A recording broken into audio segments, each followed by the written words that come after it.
ચાલો ધોરણ 9ના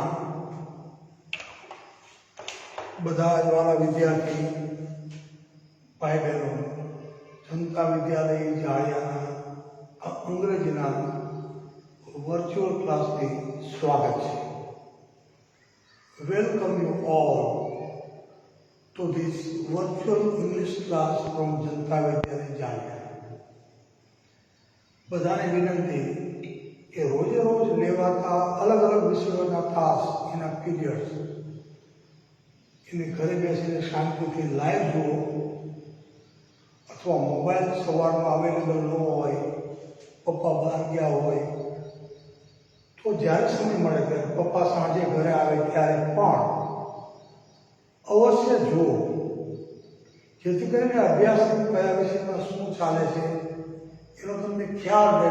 જ્યારે શાળાએ આવીએ ત્યારે આટલું ભણેલા છીએ ઓનલાઈન, અને અહીંથી આપણે શરૂ કરવાનું છે એનો તમને ખ્યાલ રહે. તમે જોડાશો નહીં તો તમને જ્યારે શાળા પૂછશે ત્યારે બાળકો બહુ મુશ્કેલીઓ પડશે. એટલે બધાને વિનંતી, વાલીઓ અને છોકરા બધાને, અહીંથી જે વિષયનું કામ જે રીતે કરાવવામાં આવે એને ઓનલાઈન ન જોઈ શકો, બધા લાઈવ ન જોઈ શકો તો જ્યારે ફ્રી થાવ ત્યારે વિડીયો અવેલેબલ હોય, રોજે રોજનું કામ સાંજના સમયે પણ જોઈ લેવું જોઈએ. કે અંગ્રેજીમાં શું થયું, ગુજરાતીમાં શું થયું, હિન્દીમાં શું થયું, શું ભણાયું સાહેબે, પાઠ્યપુસ્તકમાં પહેલું કાવ્ય કયું આવે છે, પાઠ કયો આવે છે, આ બધી વસ્તુથી તમે અવગત રહ્યો. અંગ્રેજીમાં બાળકો આપણે તમારા 3 યુનિટને કરાવ્યા. પહેલું યુનિટ ચિત્તાસ ટીયર્સ, પછી બીજું યુનિટ ડેન્ટલ હેલ્થ, ત્રીજું યુનિટ મોહન એન્ડ હિઝ વીણા. હવે 9મા ધોરણના અંગ્રેજીના પાઠ્યપુસ્તકમાં જે કાવ્યો આવે છે, ઇંગ્લિશ કાવ્ય, ઇંગ્લિશ પોએમ, એમાં જે પહેલી પોએમ છે રિવર રિવર, આ તમારા અંગ્રેજીની પહેલી પોએમ છે રિવર રિવર. આજના આ તાસમાં આપણે કેટલી વસ્તુ શીખવી છે હું તમને સ્પષ્ટ કરી દઉં. આજના ક્લાસમાં આપણે આટલું કામ કરવાનું છે. શક્ય બનશે તો 2 વિડીયો કરીશ, નહીંતર એક વિડીયોમાં તમે આટલું જોઈ લેજો, પાર્ટ 1. બરોબર? કે ભાઈ આ જે કાવ્ય છે રિવર રિવર, આમ જો તો સામાન્ય પ્રકૃતિનું કાવ્ય છે, નદીનું વર્ણન છે. નદી કેવી છે એનું વર્ણન માત્ર કાવ્યમાં આવે છે. 4 સ્ટાન્જામાં કાવ્ય છે. 4 લીટર કે 6 લીટરનું એક સ્ટાન્જા હોય એવા 4 સ્ટાન્જા આ રિવર રિવર કાવ્યમાં છે. તો 4 સ્ટાન્જાને આપણે સ્થૂળ અર્થમાં લઈએ, સમજીએ તો એમાં નદીનું વર્ણન છે. ઉછળતી નદી, છલકતી નદી, કૂદતી નદી. એને સામાન્ય અર્થમાં લઈએ તો પણ આ કાવ્ય એ સામાન્ય અર્થમાં માત્ર કવિતાનું વર્ણન કરી નાખ્યું એવું નથી. આમ તો it looks very simple poem and it's very simple poem, પણ આપણને જીવનનો મોટો મર્મ સમજાવે છે આ કાવ્ય. 4 સ્ટાન્જાની અંદર કવિ આમાં શું સમજાવવાનો પ્રયાસ કર્યો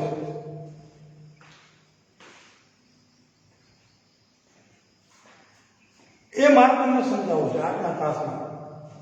પહેલું કાવ્ય તમારું 9મા ધોરણના પાઠ્યપુસ્તકનું પહેલું કાવ્ય રિવર રિવર.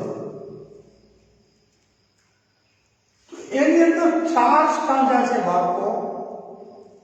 એ 4 સ્ટાન્જામાં એને સૂક્ષ્મ અર્થમાં આપણે સમજવાનો પ્રયત્ન કરશું તો કવિએ 4 સ્ટાન્ઝામાં આપણને શું સમજાવવાનો પ્રયત્ન કર્યો છે એને આપણે સમજવું છે. એક આપણે કાવ્યનો મુખ્ય હાર, the main message or the moral of the poem, એમાંથી શું શીખવા મળે છે, શું જાણકારી જીવનની વિશેષ આ કાવ્યમાંથી પ્રાપ્ત થાય છે.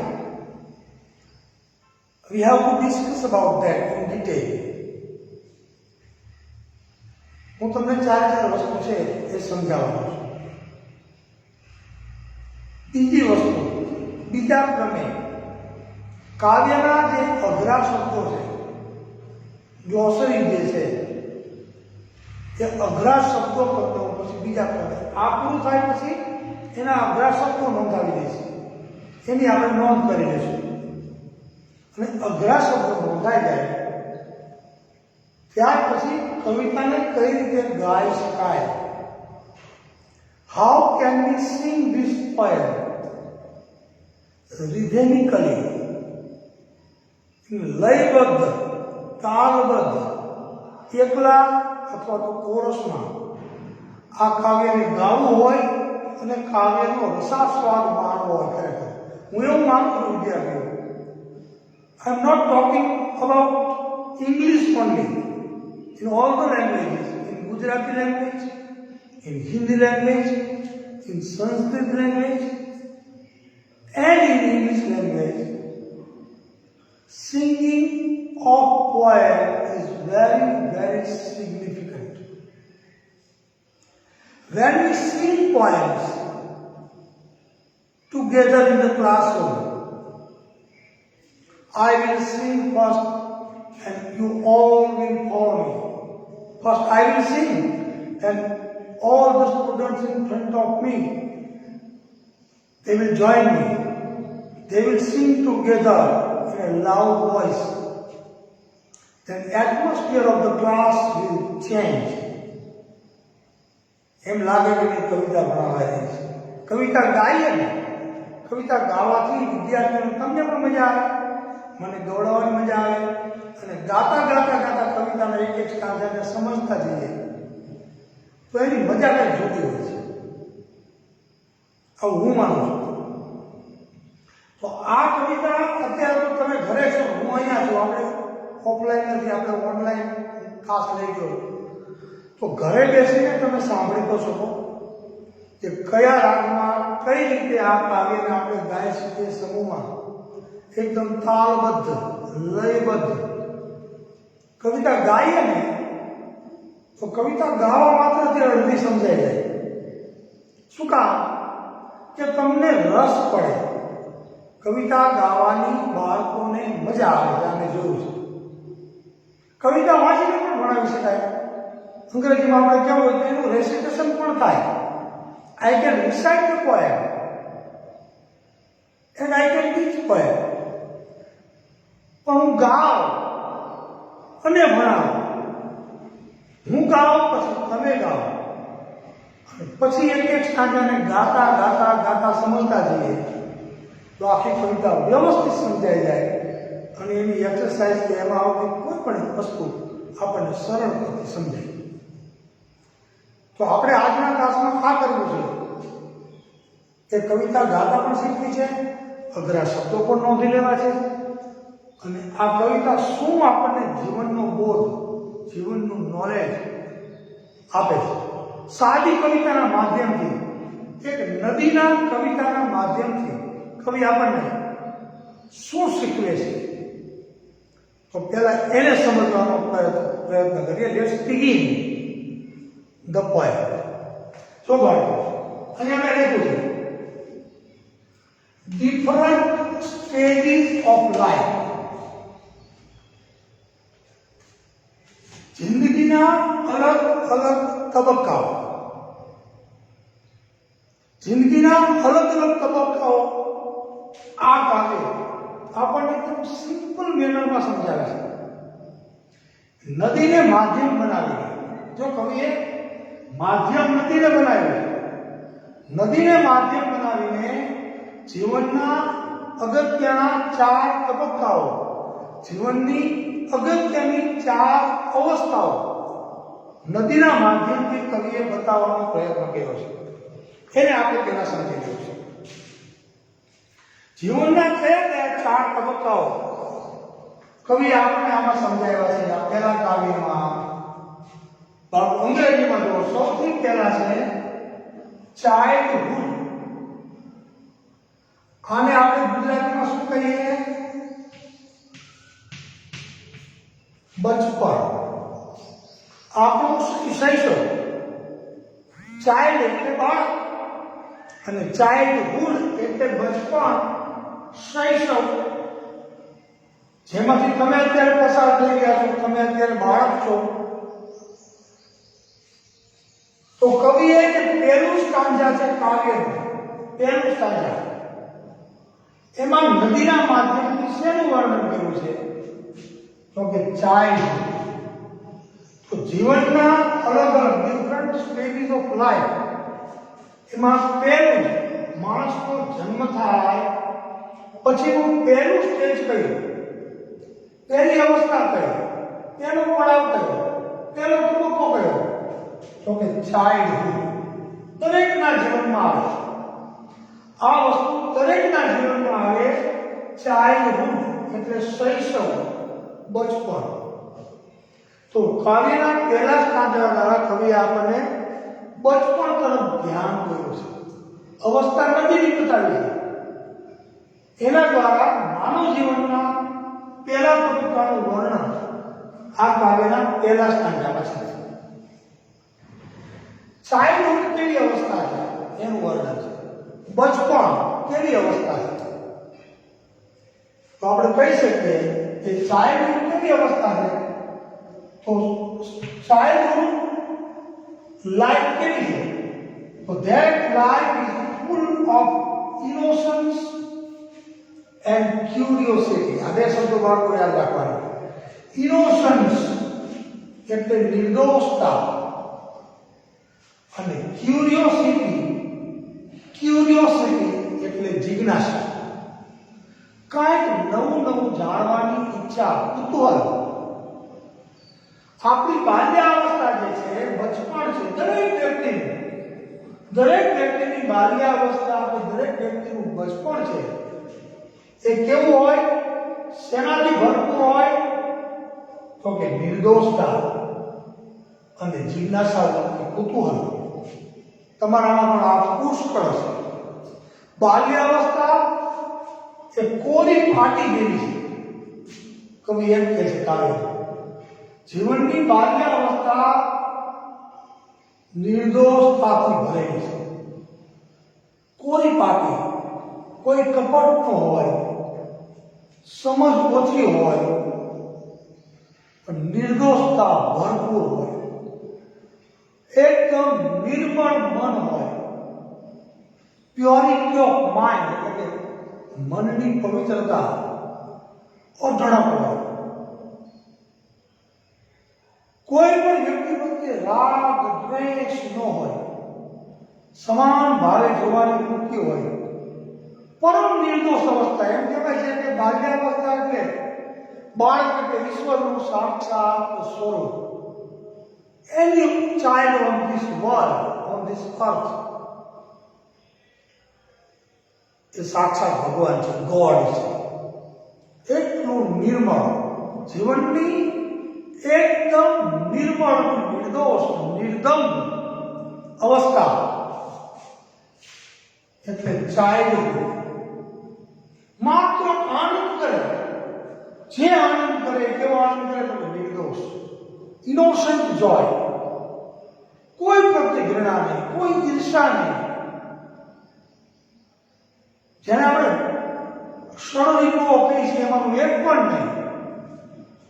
એવી નિર્દોષ, નિર્દમ, ઇનોસન્સ એટલે નિર્દોષતા અને જિજ્ઞાસા વૃત્તિ, કુતૂહલ, desire to know something new every day. બાળકમાં જિજ્ઞાસા વૃત્તિ બહુ હોય. જેમ ઉંમર થતી જાય જિજ્ઞાસા વૃત્તિ અને નિર્દોષતા એ બે ધીમે ધીમે ઓસરતી જાય છે. જ્યારે બીજી અવસ્થામાં પ્રવેશ કરીએ, આ યુવા અવસ્થા છે, યુથ. ચાઇલ્ડહુડમાંથી આપણે ધીમે ધીમે ધીમે ધીમે મોટા થઈએ, નાના વયમાંથી. અને પછી જીવનનો બીજો તબક્કો આવે, યુવાન વય આવે. તમે યુવાન થાવ, મૂછનો દોરો ફૂટે, તમારામાં સમજણ પરિપક્વ બને, તમારો માનસિક, શારીરિક, બૌદ્ધિક, સામાજિક, સાંવેગિક એટલે emotional, social, physical, mental, spiritual જે ગણો એ બધા પ્રકારનો વિકાસ યુવા અવસ્થામાં તમારામાં થાય.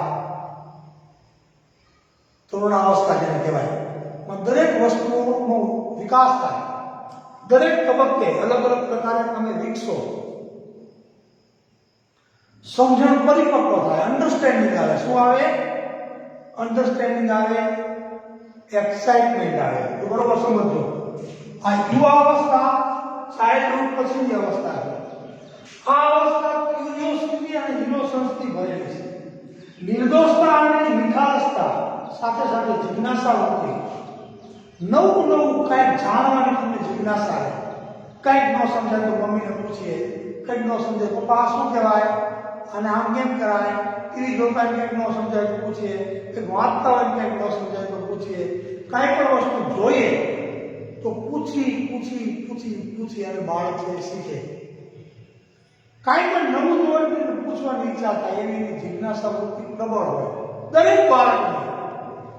બાળક તો બાળક અમેરિકન હોય, ઇન્ડિયન હોય, ગામડાનું હોય, શહેરનું હોય, બાલ્ય અવસ્થા એક જ સરખી હોય. ભાષા ભલે જુદી હોય, રહેણીકરણી ભલે જુદી હોય, બાળક એ બાળક જ હોય છે. તો આવી ઇનોસન્સ અને ક્યુરિયોસિટીથી ભરેલું જીવન તમે ધીમે ધીમે ધીમે મોટા થાવ, ભગવાને કોરી પાટીને મોકલા હોય એમાં લીટા પડવાના શરૂ થાય બાળકો. યુવા અવસ્થા આવે એટલે સૌથી પહેલી લાઈફ કેવી છે? Life full of excitement, dream and imagination. કલ્પનાઓ, જાત જાતની કલ્પનાઓ યુવાનના મગજમાં આવે. આમ કરી નાખીશ, હું આમ કરીશ, I will do this, I will do this, I will do this. This is my dream. This is my imagination for my future. નવા નવા સ્વપ્ન જોવાની ઉંમર, નવી નવી અલગ અલગ પ્રકારની કલ્પના કરવાનો સમય. તમારી કલ્પના શક્તિ જે છે, ઇમેજિનેટિવ પાવર, એ આ ઉંમરમાં વિકસે. કંઈક કરી છૂટવાની તમન્ના, એક્સાઇટમેન્ટ, જનૂન તમારામાં આવે. પણ જેવી તમારામાં સમજણ આવે, કવિ સમજાવે કે જેવું તમારું અન્ડરસ્ટેન્ડિંગ ખીલે, જેવી તમારામાં મેચ્યોરિટી આવે, બુદ્ધિશક્તિ ખીલે, એટલે જે બાલ્ય અવસ્થામાં નિર્દોષતા હતી એ ધીમે ધીમે ધીમે ધીમે નાશ પામે. હું એમ જ કહીશ, નાશ પામે. પછી આપણે ગુજરાતીમાં કહીએ ને, પાકા થઈ જાય, સ્માર્ટ બની જઈએ. અને સ્માર્ટ બની જઈએ એટલે હાથ છે ને એ વિસરાતું જાય. એક કાવ્ય છે કે જિંદગીની મજા માણવા માટે શું કરવું જોઈએ, તો આપણે એમ કહી શકીએ કે have heart, be smart, but have heart to enjoy the real beauty of life. Be bold, but take care of your own to enjoy the real beauty of life. હું તમને આ અવસ્થા શોભે કેવી રીતે સમજાવું છું. બી ગ્લોબલ, વૈશ્વિક વ્યક્તિ બની જાઓ. Be global, but always be noble to enjoy the real beauty of life. જિંદગીની સુંદરતાને ખરા અર્થમાં માણવી હોય તો વૈશ્વિક બનો, પણ ઉમદા બની રહો, સારા માણસ, સારા વ્યક્તિ બની રહો. આ લાઈફ કેવી છે? This life is full of excitement, dream, imagination, understanding every day. જીવનમાં કશું પામવાની ઉત્તેજનાસભર તમન્નાઓથી ભરેલી આ લાઈફ, જેને કહેવાય ને થનગનાટવાળી જિંદગી, મારી નાખું કાપી નાખવાળી જિંદગી, જિંદગીમાં બીજા બધા કરતા આગળ નીકળી જાઓ ને કાંઈક કરું, હાર્ડવર્ક કરું, પણ જિંદગીને કંઈક નવો રાહ આપી દો, એવું તમન્નાઓથી સભર જીવન એટલે યુથ, એટલે યુવાની, જે ડિફરન્ટ સ્ટેજીસ ઓફ લાઈફ છે, એમાં જિંદગીનો બીજો તબક્કો છે, જે એક્સાઇટમેન્ટ, થ્રિલ્સ અને ઇમેજિનેશનથી ભરપૂર છે. અહીંયા ઇનોસન્સ અને ક્યુરિયોસિટીથી આ અવસ્થા ભરપૂર છે. હું એવું માનું છું કે આ અવસ્થા સારી, પણ આના જેવી એકેય નહીં.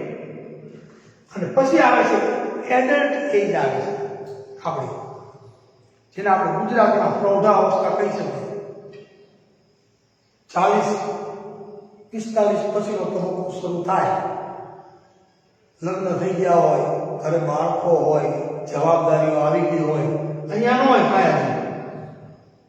એટલે આપણે થોડા ઠરેલ બુદ્ધિના થઈએ, ખરા અર્થમાં આપણે વિકસીએ, આપણી લાગણીઓનો સંપૂર્ણ વિકાસ આ અવસ્થાએ થાય. બરોબર? Growth of learning and understanding with responsibility. જવાબદારીથી વર્તવાની સમજણ, જ્ઞાન. અહીંયા આપણે ગાંડા કાઢી શકીએ, આપણું બેહુદું વર્તન હોઈ શકે, ન બોલવાનું બોલી નાખીએ, મા બાપ સાથે, વડીલો સાથે, શિક્ષકો સાથે આપણાથી ઘણી વખત ગેરવર્તણૂક થઈ જાય. એમાંથી પછી આ તબક્કામાં પ્રવેશીએ એટલે આપણામાં ખરા આપણા મેચ્યોરિટી આવે, આપણી અન્ડરસ્ટેન્ડિંગ વિકાસ પામે.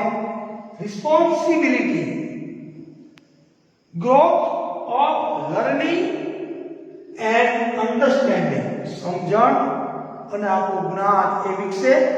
એની સાથે રિસ્પોન્સિબિલિટી એટલે જવાબદારીથી વર્તવાનું ભાન આવે. We should do this and we should not do this, એનો આપણને ખ્યાલ આવે. આ કરાય, આ ન કરાય, આમ બોલાય, આમ ન બોલાય, એનો વિશેષ ખ્યાલ. અને છેલ્લી અંતિમ અવસ્થા આવે છે આપણી વૃદ્ધાવસ્થા, ઓલ્ડ એજ. અને વૃદ્ધાવસ્થાની અંદર life is full of agony and helplessness. વૃદ્ધાવસ્થા કેવી છે તમે જોજો. શરીરના અંગો કામ કરતા બંધ થઈ જાય, શારીરિક અને માનસિક પીડા ભોગવવાનો જીવનનો એક તબક્કો. સંતાનો સારા હોય તો સાચવે, ન સાચવે. એગની એટલે પીડા. અને શારીરિક તકલીફ કરતા શબ્દો વાપરો છે મેં, હેલ્પલેસનેસ એટલે લાચારી. લાચાર જિંદગી થઈ જાય. કોકના ઉપર પરાવલંબન, કોક આપણને ચા પાય, કોક આપણને પાણી પાય, કોઈ બીજું આપણને બાવળું પકડીને બહાર લઈ જાય, એવી પરાવલંબી અવસ્થા એટલે ઓલ્ડ એજ. અને ત્યાર પછી માણસ મૃત્યુ તરફ ગતિ કરે છે. એટલે આ અવસ્થા, પછી આ અવસ્થા, પછી આ અવસ્થા અને પછી આ અવસ્થામાં પ્રવેશ કરીએ. આ ત્રણેય અવસ્થામાં વ્યવસ્થિત જીવા હોય તો આ અવસ્થા સુધરી જાય.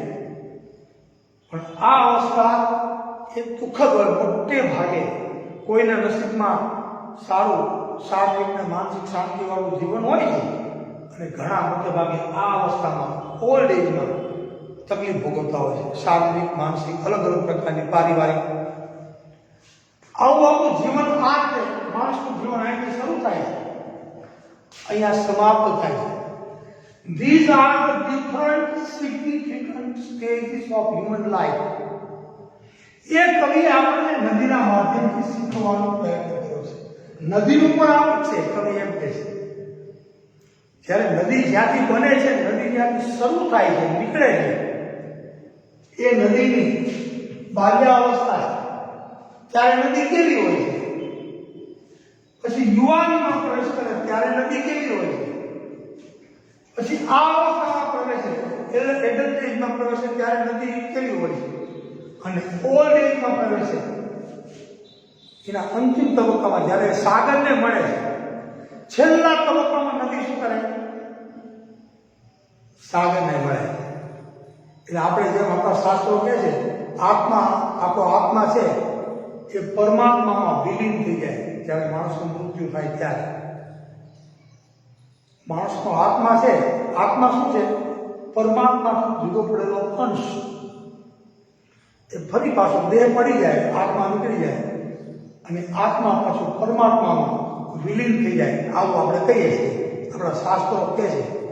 જેમ નદી સાગરમાં પડી જાય એટલે નદી રહેતી નથી, નદી પણ સાગર બની જાય છે.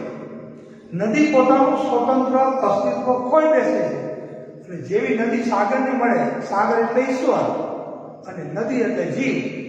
જેમ નદી સાગરને મળે અને પોતાનું સ્વતંત્ર અસ્તિત્વ ખોઈ બેસે અને બે સાગર બની જાય, પછી નદી સાગર તરીકે ઓળખાય. એમ મનુષ્ય મૃત્યુ પામે પછી એ પણ પરમાત્મા બની જાય છે. આવી આપણી માન્યતાઓ, શાસ્ત્ર આપણને આવું સમજાવે છે. આવી ચાર નદીની અલગ અલગ અવસ્થાઓ, નદીની અવસ્થાઓના માધ્યમથી જીવનની ચાર અલગ અલગ અવસ્થાઓ કવિ આપણને સમજાવવાનો પ્રયત્ન કર્યો છે. બહુ સરસ મજાનું કાવ્ય છે આવડા બાળકો. હવે આપણે થોડું આગળ ચાલીએ. કવિતાનો સાર પૂર્ણપણે સમજાવી દીધો. આ કવિતાની આ વસ્તુ આપણને શીખવા મળે છે પહેલી કવિતાની પર. બરોબર? હવે ફટાફટ એના જે અઘરા શબ્દો છે, કાવ્યના જે અઘરા શબ્દો છે એને આપણે નોંધી લઈએ. અને પછી એક વખત તમને સરસ મજાની કવિતા હું ગાયન પણ સંભળાવી દઉં. પછી જ આપણે આજનો તાસ છે એ પૂર્ણ થવો છે. જુઓ પહેલી કવિતા, એના શબ્દો ફટાફટ નોંધી લ્યો. તો 3 ખાના આ તમારા શબ્દો શીખવું છે. Spelling,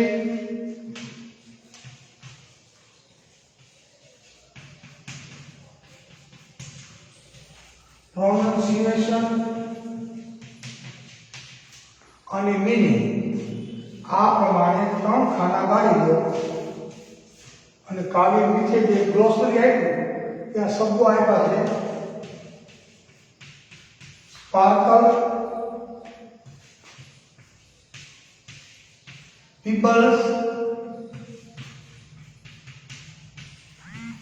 ફોલિએજ,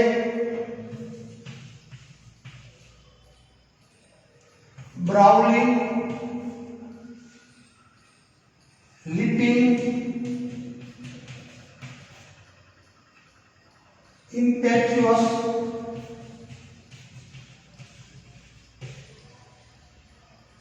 breathing.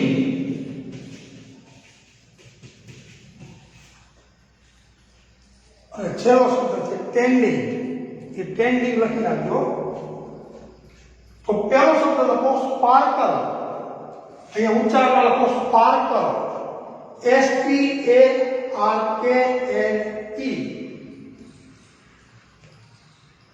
એટલે લખો પ્રતિબિંબિત થઈને ચમકતું. પ્રતિબિંબિત એટલે પાણીમાં પરસાયો પડે પછી જે ચળકાટ પેદા થાય એને સ્પાર્કલ કહેવાય. Shining with a bright reflected light. Ready? બીજો સ્પેલિંગ છે પીપલ્સ, એટલે નાના નાના પથ્થરો. ગુજરાતીમાં કહેવું હોય તો પાંચિકા. નાના નાના સફેદ પથ્થર હોય ને, ચળકતા પથ્થર, પાંચિકા, એને કહેવાય પીપલ્સ. ત્રીજો સ્પેલિંગ છે ફોલિએજ, FOLIAGE. ફોલિએજ એટલે ઝાડના પાન, પાંદડા. પછી બ્રાઉલિંગ, ત્રીજો સ્પેલિંગ છે બ્રાઉલિંગ, BRAWLING. બ્રાઉલિંગ એટલે લખો સંઘર્ષ કરતું કે લડતું. સંઘર્ષ કરતું કે લડતું. ત્યાર પછીનું સ્પેલિંગ છે લિપિંગ, LEAPING. લિપિંગ એટલે કૂદકા મારતું, કૂદતું. લિપિંગ એટલે કૂદતું. પછી છે ઇમ્પેચ્યુઅસ. ઇમ્પેચ્યુઅસ એટલે તાકાતથી, જોશથી કે તાકાતથી. પછી બ્રિમિંગ, ત્યાર પછીનો શબ્દ છે બ્રિમિંગ, BRIMMING, બ્રિમિંગ એટલે પૂરું ભરેલું, છલોછલ ભરેલું. અને છેલ્લો શબ્દ છે ટેન્ડિંગ. ટેન્ડિંગ શબ્દનો અર્થ લખો બાળકો, આગળ ધસવું તે. આટલા સ્પેલિંગ તમે પેલા કાવ્યમાંથી નોંધી લો. કાવ્ય નોંધાઈ ગયા. હવે 5 મિનિટનો સમય છે, એમાં આપણે કાવ્યને કેમ ગાશું એની સાથે સાથે કાવ્યમાં આવતા જે રાઇમિંગ વર્ડ્સ કહેવાય બાળકો, એને આપણે નોંધવાના.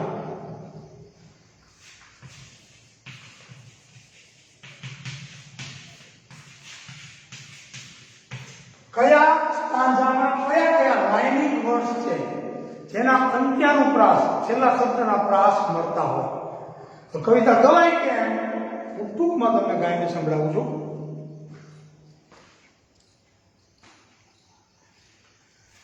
River river,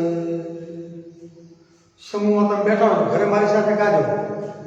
river river, little river, bright you sparkle on your way, over the yellow pebbles dancing, through the flowers and foliage glancing, like a child at play. તો કયા શબ્દોના પ્રાસ મળ્યા? ડાન્સિંગ. ડાન્સિંગની સામે કયો શબ્દનો પ્રાસ મળ્યો? ગ્લાન્સિંગ. તો આ રાઇમિંગ વર્ડ કહેવાય. પરીક્ષામાં તમને રાઇમિંગ વર્ડ પૂછાય કે આ સ્ટાન્ઝામાંથી રાઇમિંગ વર્ડ શોધો. તો આનો ડાન્સિંગ અને ગ્લાન્સિંગ એની સાથે પ્રાસ પડે છે, અંત્યાનું પ્રાસ. આને રાઇમિંગ વર્ડ કહેવાય. પહેલા સ્ટાન્ઝામાં આ રાઇમિંગ વર્ડ છે. પછી બીજો રાઇમિંગ વર્ડ કયો છે? તો કે વે. અને વે ની સામે કયો શબ્દ છે? તો કે પ્લે. વે અને પ્લે, આ બે રાઇમિંગ વર્ડ્સની પેર છે પહેલા સ્ટાન્ઝામાં. બીજું સ્ટાન્ઝા બોલું છું.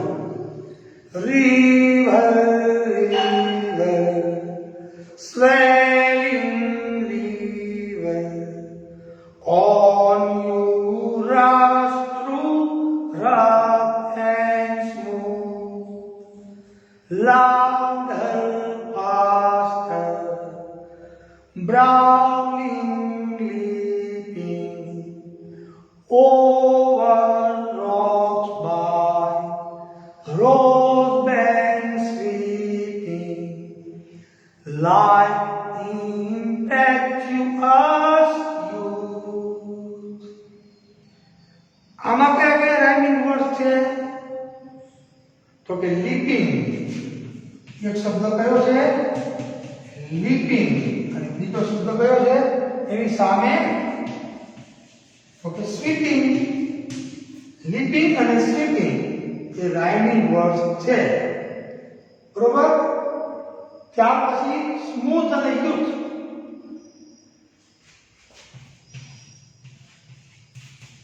એક્ઝેક્ટ પ્રાસ નથી મળતો, પણ પ્રાસ મળતો શબ્દ એ છે. આ રીતે આપણે અલગ અલગ ચારે સ્ટાન્ઝામાં એના રાઇમિંગ વર્ડ્સ પણ નોંધવા છે. અને આખી કવિતા કાલે તમને ગાતા ગાતા સમજાય ત્યારે ગાઈશ, અને પછી કવિતા સમજતા જશું આવતીકાલના તાસમાં. આજના તાસમાં અહીંયા 2 સ્ટાન્ઝા ગાઈને અટકું છું.